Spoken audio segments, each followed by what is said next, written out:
નમસ્કાર વિદ્યાર્થી મિત્રો, મારી યુટ્યુબ ચેનલ સંજય પટેલમાં આપ સૌનું હાર્દિક સ્વાગત છે.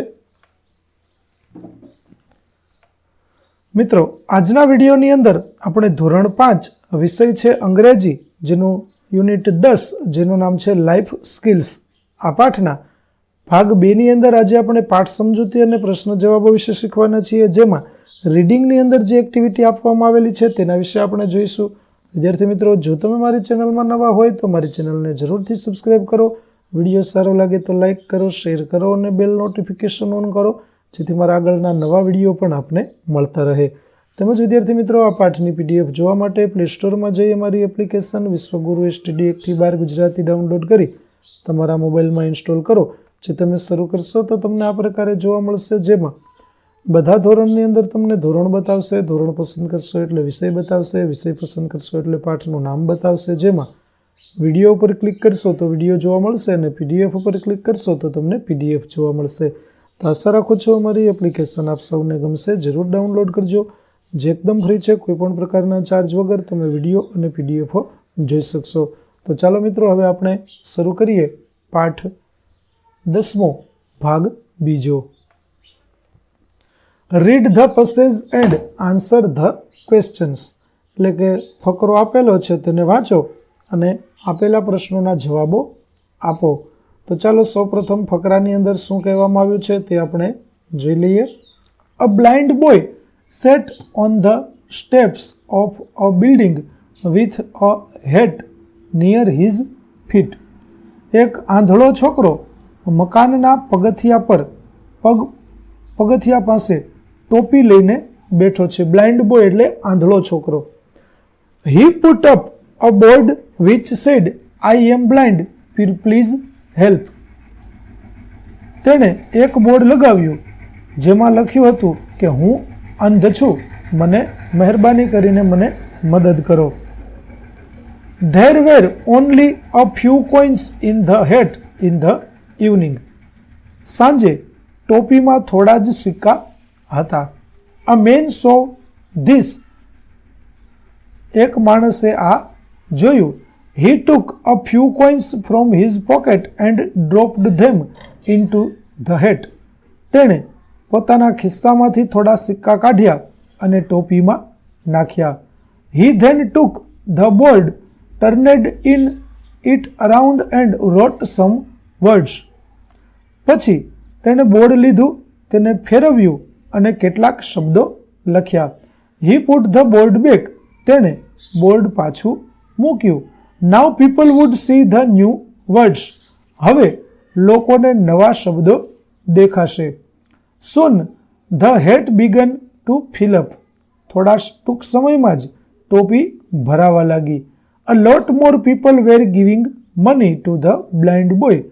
ઘણા બધા લોકો અંધ છોકરાને પૈસા આપતા હતા. That afternoon the man came to see the effect of new words. તે દિવસે બપોરે તે માણસ નવા શબ્દોની અસર જોવા આવ્યો.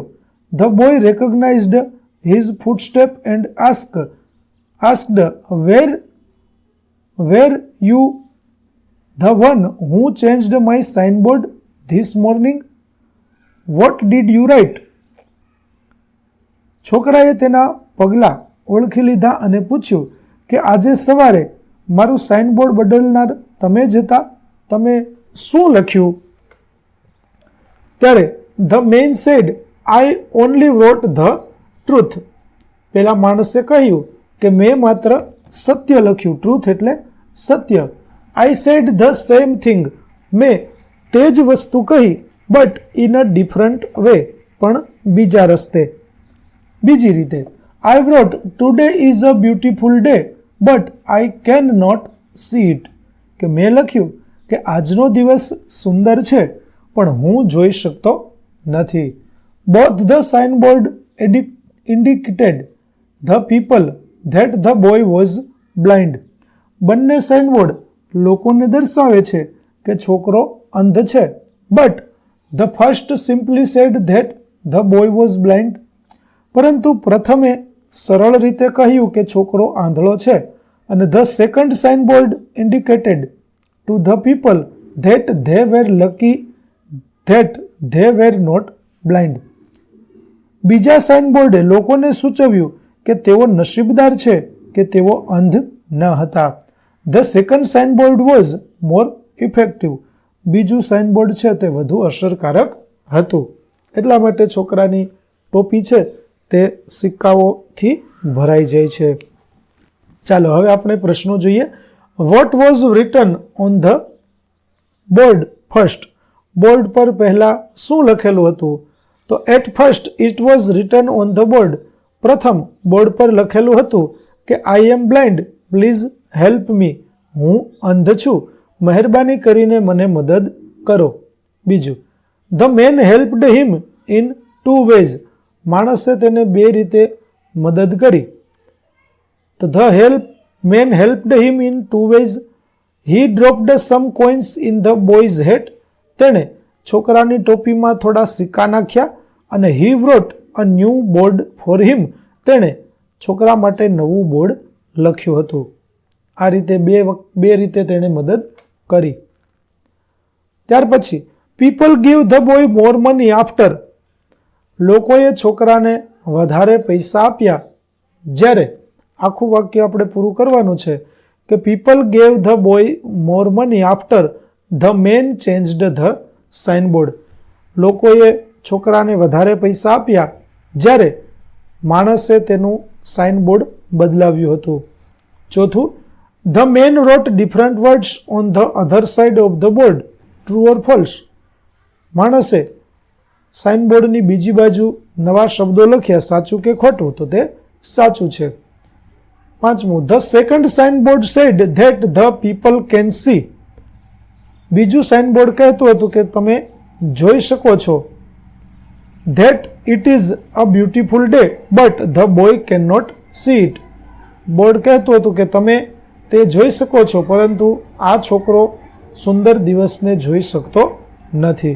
તો આ પ્રકારે સાઇનબોર્ડની અંદર લખવામાં આવ્યું હતું. ત્યાર પછી find the sentences from the passage that has the same meaning in underlined and underline them. અહીં આપેલો શબ્દ છે, આ વાક્ય છે, તેને મળતા આવતા શબ્દો ફકરામાંથી શોધી તેની નીચે તમારે લીટી કરવાની છે. પહેલું, he got less money.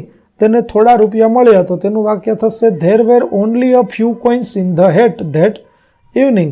તે સાંજે તેના ટોપીમાં થોડાક જ પૈસા હતા, સિક્કા હતા. બીજું, people could see the new writing. લોકોએ નવું લખાણ જોયું. તો now people would see the new words. હવે લોકો નવા શબ્દો જોશે. ત્રીજું, many people gave him money today. ઘણા લોકોએ આજે તેને પૈસા આપ્યા. તો a lot more people were giving money to the blind boy. તો ઘણા લોકોએ ઘણા પૈસા આ અંધ છોકરાને આપ્યા.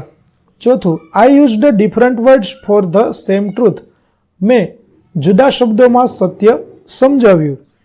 તો તેનું થશે I said the same thing but in a different way. મેં તે જ વસ્તુ કહી પરંતુ જુદી રીતે. આ પ્રકારે આપણે ફકરાના શબ્દો લખી દઈશું. ત્યાર પછી study the double bar graph and answer the questions. એટલે કે અહીં કમ્પેરિઝન ઓફ શ્યામ્સ પરફોર્મન્સ 2022-23 અને 23-24. અહીં આપણને શ્યામનો એક ગ્રાફ છે તે આપેલો છે અને તેના આધારે કેટલાક પ્રશ્નો આપેલા છે. તે પ્રશ્નો આપણે જોવાના છે અને તેના જવાબો આપવાના છે. પહેલો, what is the information given by the double bar graph. કે ડબલ બાર ગ્રાફ દ્વારા આપણને શું માહિતી આપવામાં આવી છે? તો the graph compares Shyam's marks in 4 subjects in the year 2022-3 and 2023-24. એટલે કે આ જે આલેખ છે તે શ્યામે 2023 અને 24ની અંદર 4 વિષયોમાં મેળવેલા માર્ક્સની સરખામણી બતાવે છે. કમ્પેર એટલે સરખામણી. ચાલો, in which subject did she get the highest marks in 2022-23. કે કયા વિષયમાં તેને 2013માં 22-23માં વધારે માર્ક, સૌથી વધુ માર્ક મળ્યા હતા? તો in 2022-23 she got the highest marks in maths and Gujarati. તો 2023-24માં તેને ગણિત અને ગુજરાતીમાં સૌથી વધુ માર્ક મળ્યા હતા. She got the highest marks in English and Gujarati in 2023-24. તો આ વર્ષે એટલે કે વર્ષ 2023 અને 24માં તેને સૌથી વધુ માર્ક અંગ્રેજી અને ગુજરાતીમાં મળ્યા. ચોથું, in which subject has the performance not improved? કયા વિષયમાં તેનું પરફોર્મન્સ સુધાર્યું નથી કે તેમાં વધારો થયો નથી? તો the performance has not improved in Hindi. હિન્દીમાં તેના પરફોર્મન્સમાં કોઈ સુધારો જોવા મળતો નથી. પાંચમું, what may be the reason of this change? આ બદલાવ આવવાનું કારણ શું હોઈ શકે? તો Shyama could be working hard to get good marks. તો શ્યામાએ વધારે મહેનત કરી હશે સારા માર્ક્સ મેળવવા માટે. તો વિદ્યાર્થી મિત્રો, અહીં આપણો પાઠ 10નો ભાગ 2 છે તે પૂરો થાય છે. આગળના પાઠનો વિડીયો મેળવવા મારી ચેનલને જરૂરથી સબસ્ક્રાઈબ કરો. તેમજ PDF જોવા માટે પ્લે સ્ટોરમાંથી અમારી એપ્લિકેશન વિશ્વગુરુ સ્ટડી 1-12 ગુજરાતી ડાઉનલોડ કરી તમારા મોબાઈલમાં ઇન્સ્ટોલ કરો, જેમાં આપને ધોરણ 5 તમામ વિષયના સ્વાધ્યાય સોલ્યુશન, સ્વાધ્યાયપોથી સોલ્યુશનના વિડીયો અને PDF મળી રહેશે, જે એકદમ ફ્રી છે. કોઈપણ પ્રકારના ચાર્જ વગર તમે વિડીયો અને PDF જોઈ શકશો. તો આશા રાખું છું અમારી એપ્લિકેશન આપને ગમશે. જરૂર ડાઉનલોડ કરજો. ફરી મળીશું આપણે નવા વિડીયો સાથે. ત્યાં સુધી આવજો.